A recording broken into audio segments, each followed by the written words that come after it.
Alright, so what's up, fellas? We out here at the Mississippi, the mighty, the one and only. The dirty. The dirty. To talk about the ocean. Alright, so what is the ocean? Ocean covers over 70% of the Earth's surface, so it's very important to us as humans and to the world itself.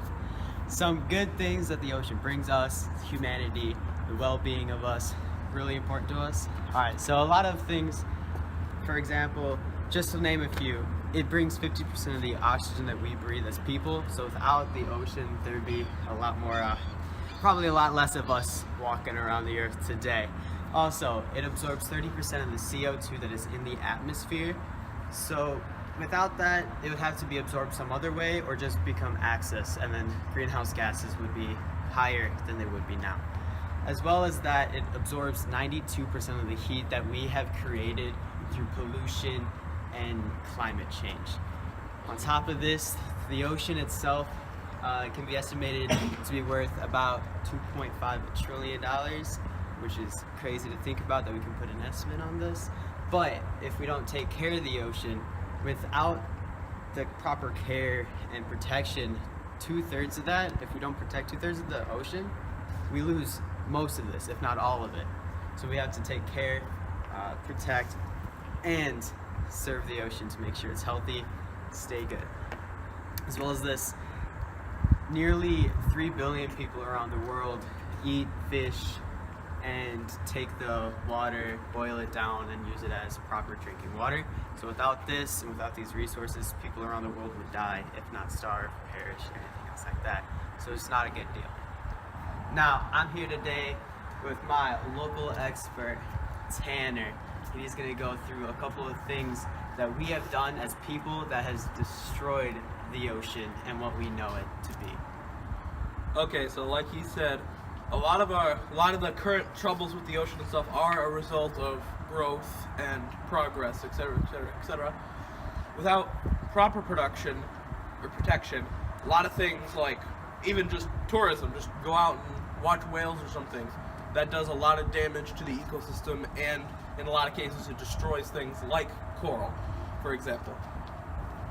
And to top it off, the Arctic, say take Arctic for example, a lot of the average temps used to be really cold, and now they're warming about twice as fast as they were before humans came along. Yeah, we really need to take action about this stuff. Something we could do is increase the amount of MPAs, which is marine protected areas, in the world. Right now there's only about 3.4% of the ocean. If we could increase this to like 10% or even 30%, this would massively increase the amount of protected species and wildlife sanctuaries available for creatures who are threatened to go to. And with the numbers that he just threw out, we want to involve effectively managing 10% of the representative coastal and marine areas right here at 2020, right? We want that to be at 10% and eventually 30% by 2030, which would have to increase the MPAs, which are protective areas where people can't fish without regulation or anything else like that, so taking care of pollutants and things as such. So large MPAs that we have currently are in Australia,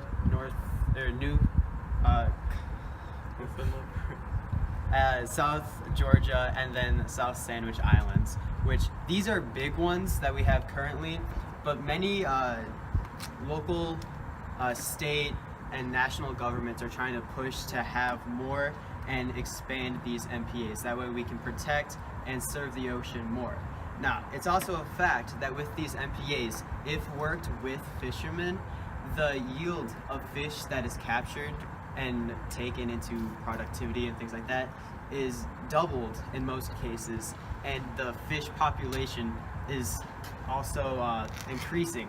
So that doubling of fish production and capturing, the fish themselves can sustain and grow with that as well. So the population isn't hurt, it's even helping the fish population itself.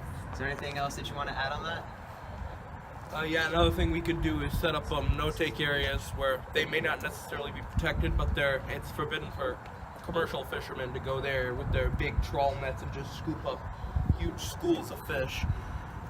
Currently, there's only about 5.05% of the ocean that's covered with these.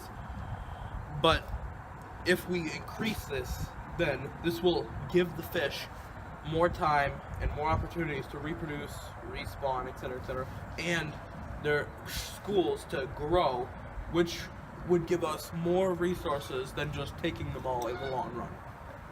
So with this all in mind, I just want to have everybody think that there is something that we can do to help the ocean that we are inevitably destroying. So please just take action. You can go online, see what you can do to help fundraise, or just if you see anything on, like even the river, if you see a piece of trash on the river, eventually if it's in the river long enough, it'll make it down to the ocean. So if you see trash or anything along the shores, you can pick it up, throw it away, recycle it, whatever you have to do. Just take care of the water, take care of the ocean, and eventually it'll take care of us in return. Alright, so this is a dead fish.